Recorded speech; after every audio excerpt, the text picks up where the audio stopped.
창세기 41장에서 45장. 그로부터 만 2년이 지나서 바로가 꿈을 꾸었다. 그가 나일 강가에 서 있는데 잘생기고 살이 찐 암소 7마리가 강에서 올라와서 갈밭에서 풀을 뜯는다. 그 뒤를 이어서 흉측하고 야윈 다른 암소 7마리가 강에서 올라와서 먼저 올라온 소들과 함께 강가에 선다. 그 흉측하고 야윈 암소들이 잘생기고 살이 찐 암소들을 잡아먹는다. 바로는 잠이 깨어났다. 그가 다시 잠들어서 또 꿈을 꾸었다. 이삭 7개가 보인다. 토실토실하고 잘 여문 이삭 7개가 나오는데 그것들은 모두 한 줄기에서 나와서 자란 것들이다. 그 뒤를 이어서 또 다른 이삭 7개가 피어 나오는데 열풍이 불어서 야위고 마른 것들이다. 그 야윈 이삭이 토실토실하게 잘 여문 이삭 7개를 삼킨다. 바로가 깨어나 보니 꿈이다. 아침에 그는 마음이 뒤숭숭하여 사람을 보내어서 이집트의 마술사와 현인들을 모두 불러들이고 그가 꾼 이야기를 그들에게 하였다. 그러나 아무도 그에게 그 꿈을 해몽하여 주는 사람이 없었다. 그때에 술잔을 올리는 시종장이 바로에게 말하였다. 제가 꼭 했어야 할 일을 못한 것이 오늘에야 생각납니다. 임금님께서 종들에게 노하셔서 저와 빵을 구워 올리는 시종장을 경호대장 집 감옥에 가두신 일이 있습니다. 저희들이 같은 날 밤에 각각 꿈을 꾸었는데 두 꿈의 내용이 너무나 달랐습니다. 그때 그곳에 경호대장의 종인 히브리 소년이 저희와 함께 있었습니다. 저희가 꾼 꿈 이야기를 그에게 해 주었더니 그가 그 꿈을 풀었습니다. 저희 두 사람에게 제각기 그 꿈을 해몽하여 주었던 것입니다. 그리고 그가 해몽한 대로 꼭 그대로 되어서 저는 복직되고 그 사람은 처형되었습니다.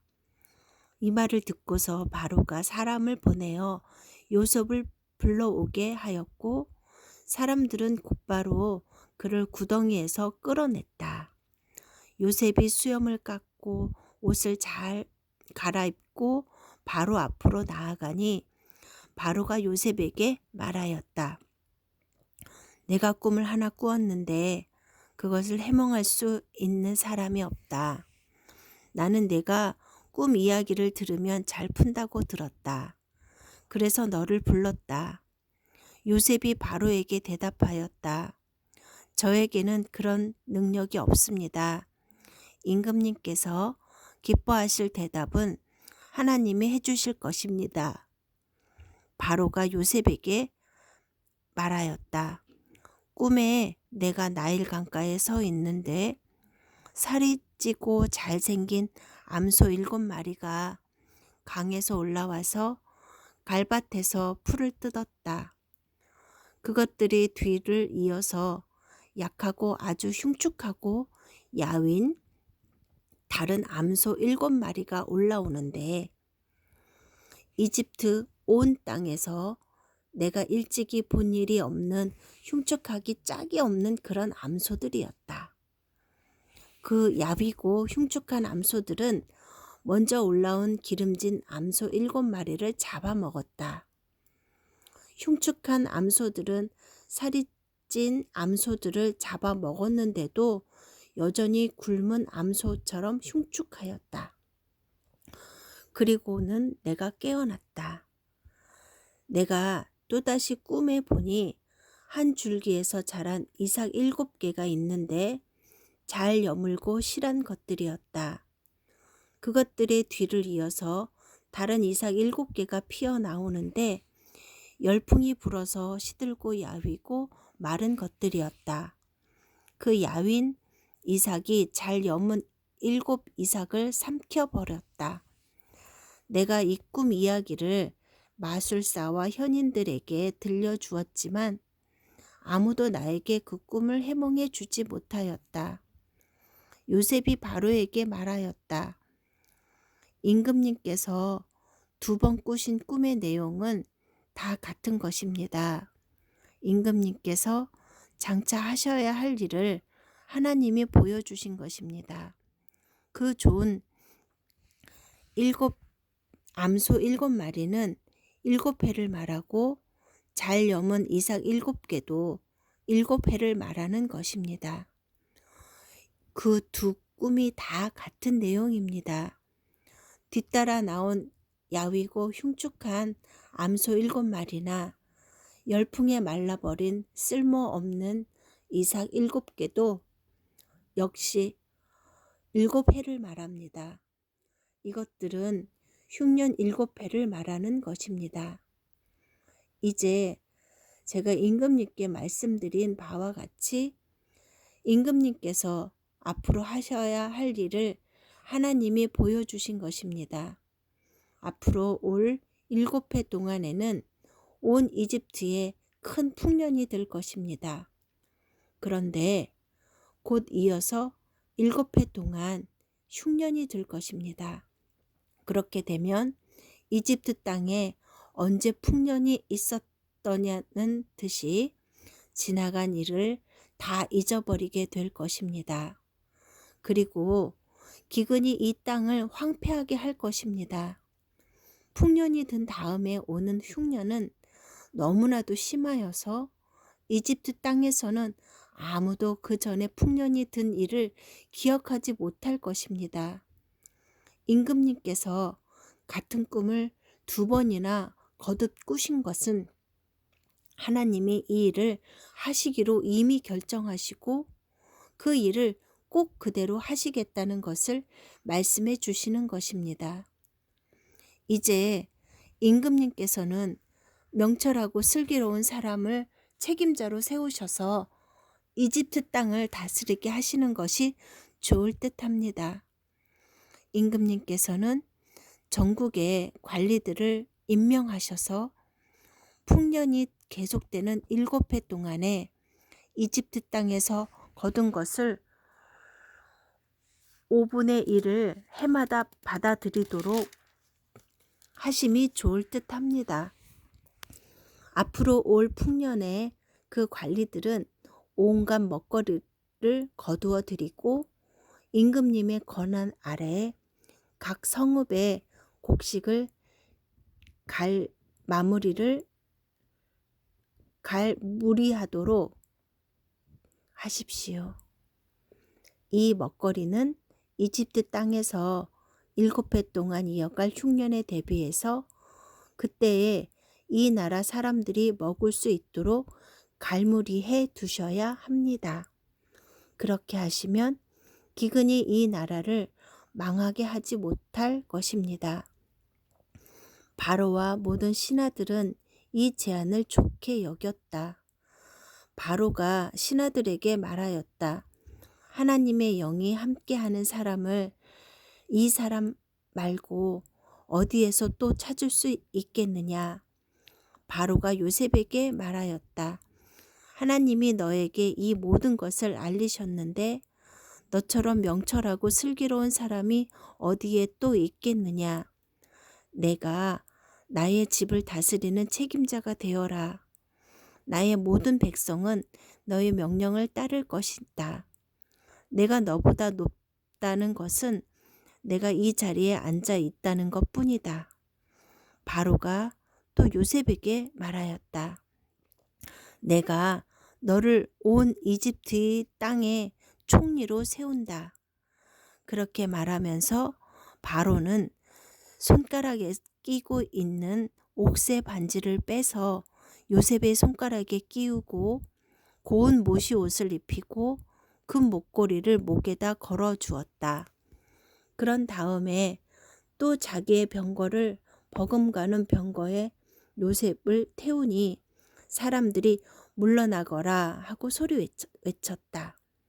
이렇게 해서 바로는 요셉을 온 이집트 땅의 총리로 세웠다. 바로가 요셉에게 말하였다. 나는 바로다. 이집트 온 땅에서 총리의 허락이 없이는 어느 누구도 손 하나 발 하나도 움직이지 못한다. 바로는 요셉에게 사브낫 바네아라는 이름을 지어주고 온의 제사장 보디베라의 딸 아스낫과 결혼을 시켰다. 요셉이 이집트 땅을 순찰하러 나섰다. 요셉이 이집트 왕 바로를 섬기기 시작할 때에 그의 나이는 30살이었다. 요셉은 바로 앞에서 물러나 와서 이집트 온 땅을 두루 다니면서 살폈다. 풍년을 이룬 7해 동안에 땅에서 생산되는 것은 대단히 많았다.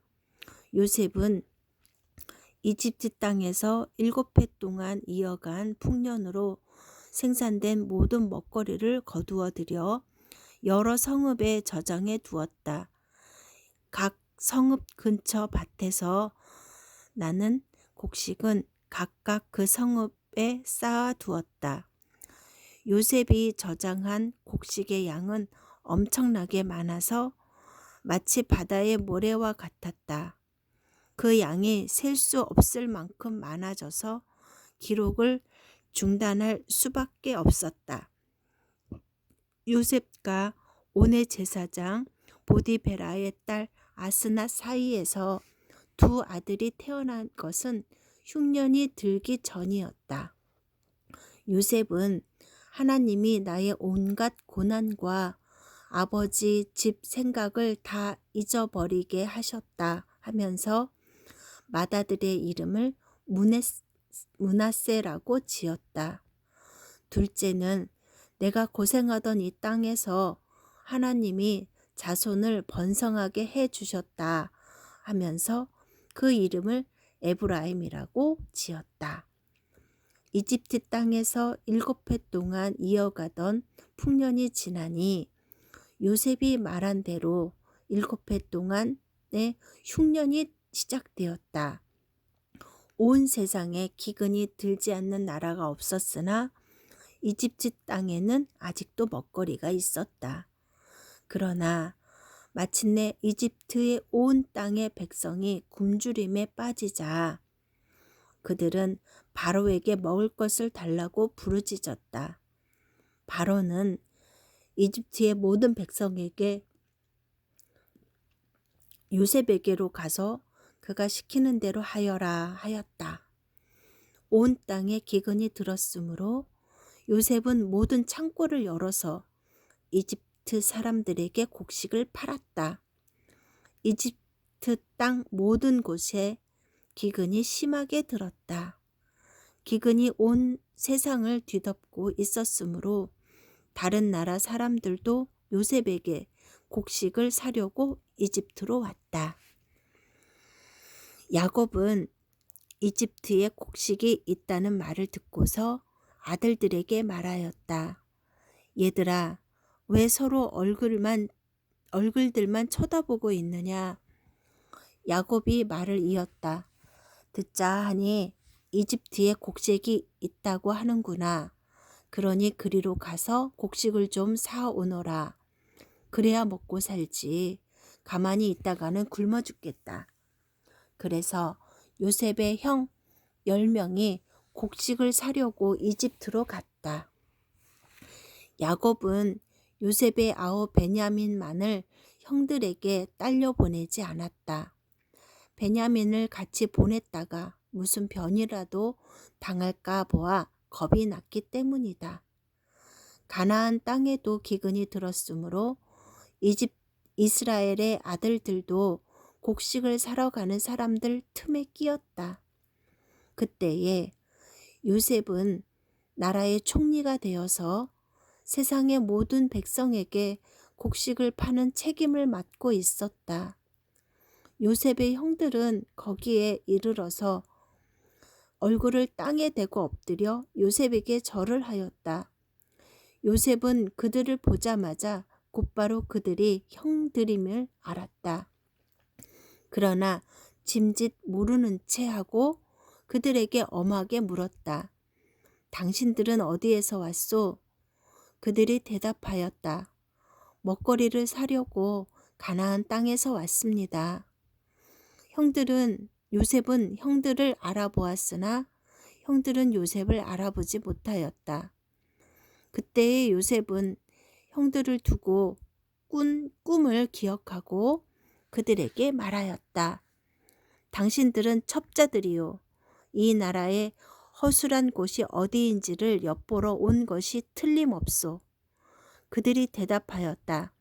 아닙니다, 총리어른. 소인들은 그저 먹거리를 사러 왔을 뿐입니다. 우리는 한 아버지의 자식들입니다. 소인들은 순진한 백성이며 첩자가 아닙니다. 그가 말하였다. 아니요. 당신들은 이 나라의 허술한 곳이 어디인지를 엿보러 왔소. 그들이 대답하였다. 소인들은 형제들입니다. 모두 12입니다. 가나안 땅에 사는 한 아버지의 아들들입니다. 막내는 소인들의 아버지와 함께 있고 또 하나는 잃었습니다. 요셉이 그들에게 말하였다. 내 말이 틀림없소. 당신들은 첩자들이요. 그러나 당신들이 진실을 증명할 길은 있소. 바로께서 살아 계심을 두고 맹세하오. 당신들이 막내 아우를 이리로 데려오지 않으면 당신들은 여기에서 한 발자국도 벗어나지 못하오.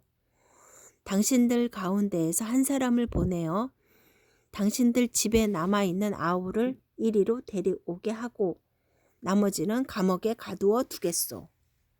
나는 이렇게 하여 당신들이 한 말이 사실인지를 시험해 보겠소. 바로께서 살아 계심을 두고 맹세하오. 당신들이 그렇게 하지 못하면 당신들은 첩자라는 누명을 벗지 못할 것이오. 요셉은 그들을 감옥에 사흘 동안 가두어 두었다. 사흘 만에 요셉이 그들에게 말하였다. 나는 하나님을 두려워하오. 당신들은 이렇게 하시오. 그래야 살 수 있소. 당신들이 정직한 사람이면 당신들 형제 가운데에서 한 사람만 여기에 갇혀 있고 나머지는 나가서 곡식을 가지고 돌아가서 집안 식구들이 허기를 면하도록 하시오. 그러나 당신들은 반드시 막내 아우를 나에게로 데리고 와야 하오. 그래야만 당신들의 말이 사실이라는 것을 증명할 수 있을 것이며 당신들이 죽음을 면할 것이오. 그들은 그렇게 하기로 하였다. 그들이 서로 말하였다. 그렇다. 아우의 일로 벌을 받는 것이 분명하다. 아우가 우리에게 살려달라고 애원할 때에 그가 그렇게 괴로워하는 것을 보면서도 우리가 아우의 애원을 들어주지 않은 것 때문에 우리가 이제 이런 괴로움을 당하는구나. 르우벤이 그들에게 대답하였다. 그러기에 내가 그 아이에게 못할 짓을 하는 죄를 짓지 말자고 하지 않더냐. 그런데도 너희는 나의 말을 들은 채도 하지 않았다. 이제 우리가 그 아이의 핏값을 치르게 되었다. 그들은 요셉이 통역을 세우고 말하였으므로 자기들끼리 하는 말을 요셉이 알아듣는 줄은 전혀 알지 못하였다. 듣다 못한 요셉은 그들 앞에서 잠시 물러가서 울었다.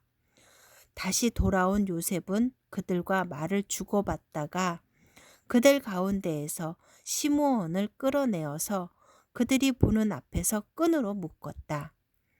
요셉은 사람들을 시켜서 그들이 가지고 온 통에다가 곡식을 채우게 하고 각 사람이 낸 돈은 그 사람의 자루에 도로 넣게 하고 또 길에서 먹을 것을 따로 주게 하였다. 요셉이 시킨 대로 다 되었다. 그들은 곡식을 나귀에 싣고 거기를 떠났다. 그들이 하룻밤 묵어갈 곳에 이르렀을 때에 그들 가운데에서 한 사람이 자기 나귀에게 먹이를 주려고 자루를 풀다가 자루 어귀에 자기의 돈이 그대로 들어있는 것을 보았다. 그는 이것을 자기 형제들에게 알렸다. 내가 낸 돈이 도로 돌아왔다. 나의 자루 속에 돈이 들어있어. 이 말을 들은 형제들은 얼이 빠진 사람처럼 떨면서 서로 쳐다보며 한탄하였다. 하나님이 어찌하여 우리에게 이런 일을 하셨는가? 그들은 가나안 땅으로 아버지 야곱에게 돌아가서 그동안 겪은 일을 자세히 말씀드렸다.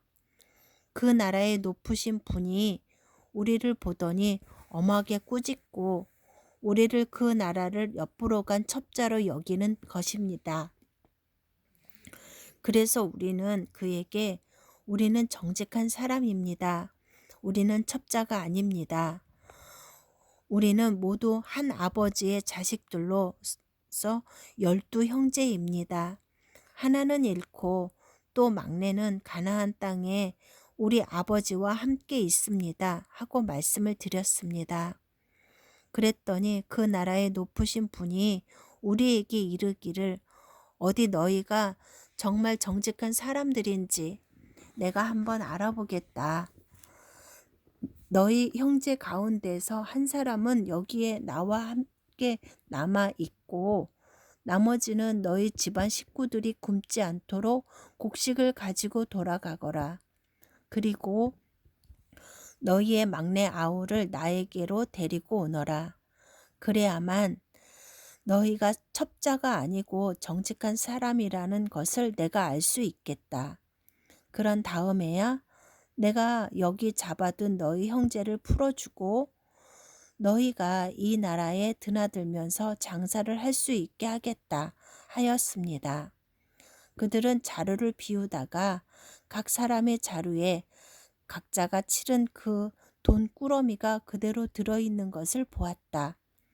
그들과 그들의 아버지는 그 돈 꾸러미를 보고서 모두들 겁이 났다. 아버지 야곱이 아들들에게 말하였다. 너희가 나의 아들들을 다 빼앗아 가는구나. 요셉을 잃었고 시므온도 잃었다. 그런데 이제 너희는 베냐민마저 빼앗아 가겠다는 거냐? 하나같이 다 나를 괴롭힐 뿐이로구나. 르우벤이 아버지에게 말하였다. 제가 베냐민을 다시 아버지께로 데리고 오지 못한다면 저의 2 아들을 죽이셔도 좋습니다. 막내를 저에게 맡겨주십시오. 제가 반드시 아버지께 다시 데리고 오겠습니다. 야곱이 말하였다. 막내를 저희와 함께 그리로 보낼 수는 없다. 그 아이의 형은 죽고 그 아이만 홀로 남았는데 그 아이가 너희와 같이 갔다가 또 무슨 변을 당하기라도 하면 어찌하겠느냐. 너희는 백발이 성성한 이 늙은 아버지가 슬퍼하며 죽어서 수월로 내려가는 꼴을 보겠다는 거냐? 그 땅에 기근이 더욱 심해갔다. 그들이 이집트에서 가지고 온 곡식이 다 떨어졌을 때에 아버지가 아들들에게 말하였다. 다시 가서 먹거리를 조금 사오너라. 유다가 아버지에게 말하였다. 그 사람이 우리에게 엄하게 경고하면서 너희가 막내 아우를 데리고 오지 않으면 다시는 나의 얼굴을 못 볼 것이다 하고 말하였습니다. 우리가 막내를 데리고 함께 가게 아버지께서 허락하여 주시면 다시 가서 아버지께서 잡수실 것을 사오겠습니다. 그러나 아버지께서 막내를 보낼 수 없다고 하시면 우리는 갈 수 없습니다. 그분이 우리에게 말하기를 너희가 막내 아우를 데리고 오지 않으면 다시는 나의 얼굴을 못 볼 것이다 하였기 때문입니다. 이스라엘이 자식들을 탓하였다. 어찌하려고 너희는 아우가 있다는 말을 그 사람에게 해서 나를 이렇게도 괴롭히느냐? 그들이 대답하였다. 그 사람은 우리와 우리 가족에 관하여서 낱낱이 캐물었습니다. 너희 아버지가 살아계시냐 하고 묻기도 하고 또 다른 형제가 더 있느냐 하고 묻기도 하였습니다. 우리는 그저 그가 묻는 대로 대답하였을 뿐입니다. 그가 우리의 아우를 그리로 데리고 오라고 말할 것이라고는 상상도 하지 못하였습니다. 유다가 아버지 이스라엘에게 말하였다. 제가 막내를 데리고 가게 해 주십시오. 그러면 우리가 곧 떠나겠습니다. 그렇게 하여야 우리도 아버지도 우리의 어린 것들도 죽지 않고 살 수 있을 것입니다. 제가 그 아이의 안전을 책임지겠습니다. 아버지께서는 그 아이에 대해서 저에게 책임을 물어주십시오. 제가 그 아이를 아버지께로 다시 데리고 와서 아버지 앞에 세우지 못한다면 그 죄를 제가 평생 달게 받겠습니다. 우리가 이렇게 머뭇거리고 있지 않았으면 벌써 2번도 더 다녀왔을 것입니다. 아버지 이스라엘이 아들들에게 말하였다. 꼭 그렇게 해야만 한다면 이렇게 하도록 하여라. 이 땅에서 나는 것 가운데 가장 좋은 토산물을 너희 그릇에 담아 가지고 가서 그 사람에게 선물로 드리도록 하여라. 유황과 꿀을 얼마쯤 담고 향품과 모략과 유향나무 열매와 감, 복숭아를 담아라. 돈도 2배를 가지고 가거라. 너희 자루 아귀에 담겨 돌아온 돈은 되돌려 주어야 한다. 아마도 그것은 실수였을 것이다. 너희 아우를 데리고 어서 그 사람에게로 가거라. 너희들은 그 사람 앞에 설 때에 전능하신 하나님이 그 사람을 감동시키셔서 너희에게 자비를 베풀게 해 주시기를 빌 뿐이다. 그가 거기에 남아있는 아이와 베냐민도 너희와 함께 돌려보내 준다면 더 바랄 것이 없겠다. 자식들을 잃게 되면 잃을 것이지 난들 어떻게 하겠느냐. 사람들은 선물을 꾸리고 돈도 갑절을 지니고 베냐민을 데리고 급히 이집트로 가서 요셉 앞에 섰다. 요셉은 베냐민이 그들과 함께 온 것을 보고서 자기 집 관리인에게 말하였다. 이 사람들을 집으로 데리고 가시오. 짐승을 잡고 밥상도 준비하시오. 이 사람들은 나와 함께 점심을 먹을 것이오. 요셉이 말한 대로 관리인이 그 사람들을 요셉의 집으로 안내하였다. 그 사람들은 요셉의 집으로 안내를 받아 들어가면서 겁이 났다. 그들은 지난번에 여기에 왔을 적에 우리가 낸 돈이 알지도 못하는 사이에 우리의 자루 속에 담겨서 되돌아왔는데 그 돈 때문에 우리가 이리로 끌려온다. 그 일로 그가 우리에게 달려들어서 우리의 나귀를 빼앗고 우리를 노예로 삼으려는 것이 틀림없다 하고 걱정하였다. 그래서 그들은 요셉의 집 문 앞에 이르렀을 때에 요셉의 집 관리인에게 가서 물었다. 우리는 지난번에 여기에서 곡식을 사간 일이 있습니다. 하룻밤 묵어갈 곳에 이르러서 자루를 풀다가 우리가 치른 돈이 액수 그대로 우리 각자의 자루 아귀 안에 고스란히 들어있는 것을 보았습니다. 그래서 우리가 그것을 다시 가지고 왔습니다. 또 우리는 곡식을 살 돈도 따로 더 가지고 왔습니다. 우리는 누가 그 돈을 우리의 자루 속에 넣었는지 모릅니다. 그 관리인이 말하였다. 그동안 별거 없으셨습니까? 걱정하지 마십시오. 댁들을 돌보시는 하나님, 댁들의 조상을 돌보신 그 하나님이 그 자루에 보물을 넣어 주신 것입니다. 나는 댁들이 낸 돈을 받았습니다. 이렇게 말하면서 관리인은 시므온을 그들에게로 데리고 왔다. 관리인은 그 사람을 요셉의 집 안으로 안내하고서 발 씻을 물도 주고 그들이 끌고 온 나귀에게도 먹이를 주었다. 그들은 거기에서 점심을 먹게 된다는 말을 들었으므로 정오에 올 요셉을 기다리면서 장만해 온 선물을 정돈하고 있었다. 요셉이 집으로 오니 그들은 집 안으로 가지고 들어온 선물을 요셉 앞에 내놓고 땅에 엎드려 절을 하였다. 요셉은 그들의 안부를 묻고 난 다음에 전에 그대들이 나에게 말한 그 연세 많으신 아버지도 안녕하시오. 그분이 아직도 살아 계시오. 하고 물었다. 그들은 총리 어른의 종인 소인들의 아버지는 지금도 살아있고 평안합니다 하고 대답하면서 몸을 굽혀서 절을 하였다. 요셉이 둘러보다가 자기의 친어머니의 아들, 친동생 베냐민을 보면서 이 아이가 지난번에 그대들이 나에게 말한 바로 그 막내 아우요? 하고 물었다. 그러면서 그는 귀엽구나.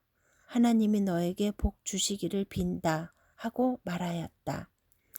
요셉은 자기 친동생을 보다가 마구 치밀어 오르는 형제의 정을 누르지 못하여 급히 울 곳을 찾아 자기의 방으로 들어가서 한참 동안 울고 얼굴을 씻고 도로 나와서 그 정을 누르면서 밥상을 차리라고 명령하였다. 밥상을 차리는 사람들은 요셉에게 상을 따로 차려서 올리고 그의 형제들에게도 따로 차리고 요셉의 집에서 먹고 사는 이집트 사람들에게도 따로 차렸다. 이집트 사람들은 히브리 사람들이 같은 상에서 먹으면 부정을 탄다고 생각하였기 때문에 상을 같이 차리지 않는 것이다. 요셉의 형제들은 안내를 받아가며 요셉 앞에 앉았는데 앉고 보니 맏아들로부터 막내 아들에 이르기까지 나이 순서를 따라서 앉게 되었다. 그 사람들은 어리둥절하면서 서로를 쳐다보았다. 각 사람이 먹을 것은 요셉의 상에서 날라다 주었는데 베냐민에게는 다른 사람보다 5몫이나 더 주었다. 그들은 요셉과 함께 취하도록 마셨다. 요셉이 집 관리인에게 명령하였다.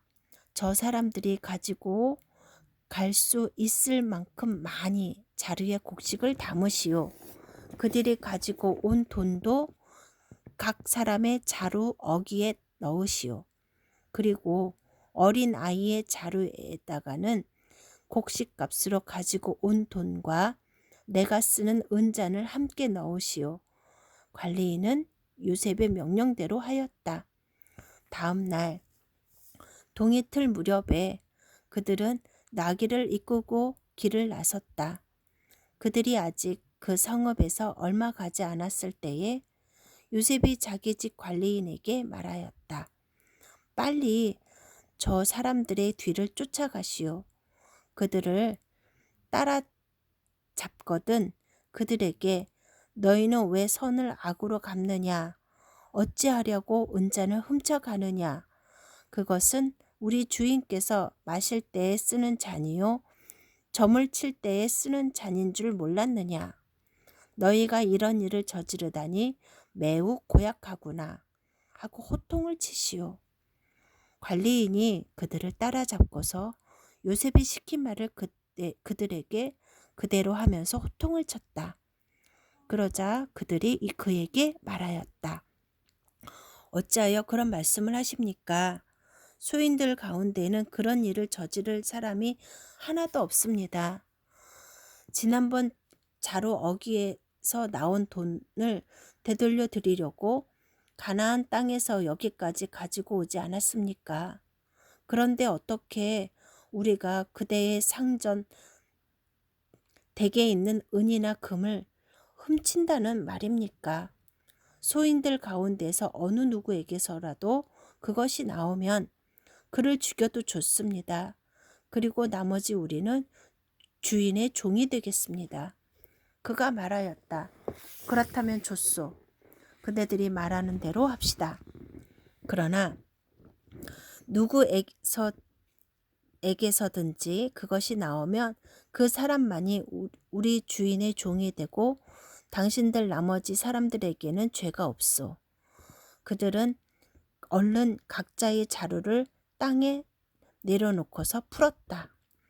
관리인이 맏아들의 자루부터 시작하여 막내 아들의 자루까지 뒤지니 그 잔이 베냐민의 자루에서 나왔다.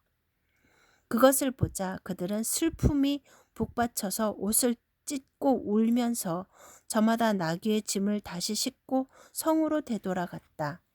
유다와 그의 형제들이 요셉의 집에 이르니 요셉이 아직 거기에 있었다. 그들은 요셉 앞에 나아가서 땅에 엎드리자 요셉이 호통을 쳤다. 당신들이 어찌하여 이런 일을 저질렀소? 나 같은 사람이 점을 쳐서 물건을 찾는 줄을 당신들은 몰랐소? 유다가 대답하였다. 우리가 주인 어른께 무슨 할 말이 있겠습니까? 무슨 변명을 할 수 있겠습니까? 어찌 우리의 죄 없음을 밝힐 수 있겠습니까? 하나님이 소인들의 죄를 들추어 내셨으니 우리와 이 잔을 가지고 간 아이가 모두 주인 어른의 종이 되겠습니다. 요셉이 말하였다. 그렇게까지 할 것은 없소. 이 잔을 가지고 있다가 들킨 그 사람만 나의 종이 되고 나머지는 평안히 당신들의 아버지께로 돌아가시오. 유다가 그에게 가까이 가서 간청하였다. 그 종이 주인 어른께 감히 한 말씀 드리는 것을 용서하여 주시기 바랍니다. 어른께서는 바로와 꼭 같은 분이시니 이 종에게 너무 노여워하지 마시기 바랍니다. 이전에 어른께서는 종들에게 아버지나 아우가 있느냐고 물으셨습니다. 그때의 종들은 늙은 아버지가 있고 그가 늙음하게 얻은 아들 하나가 있는데 그 아이와 한 어머니에게서 난 그의 친형은 죽고 그 아이만 있기 때문에 아버지가 그 아이를 무척이나 사랑한다고 말씀드렸습니다. 그때 어른께서는 종들에게 말씀하시기를 어른께서 그 아이를 직접 만나보시겠다고 데리고 오라고 하셨습니다. 그래서 종들이 어른께 그 아이는 제 아버지를 떠날 수 없으며 그 아이가 아버지의 곁을 떠나면 아버지가 돌아가실 것이라고 말씀드렸습니다. 그러나 어른께서는 종들에게 그 막내 아우를 데리고 오지 않으면 어른의 얼굴을 다시는 못 볼 것이라고 말씀하셨습니다. 그래서 종들은 어른의 종인 저의 아버지에게 가서 어른께서 하신 말씀을 다 전하였습니다. 얼마 뒤에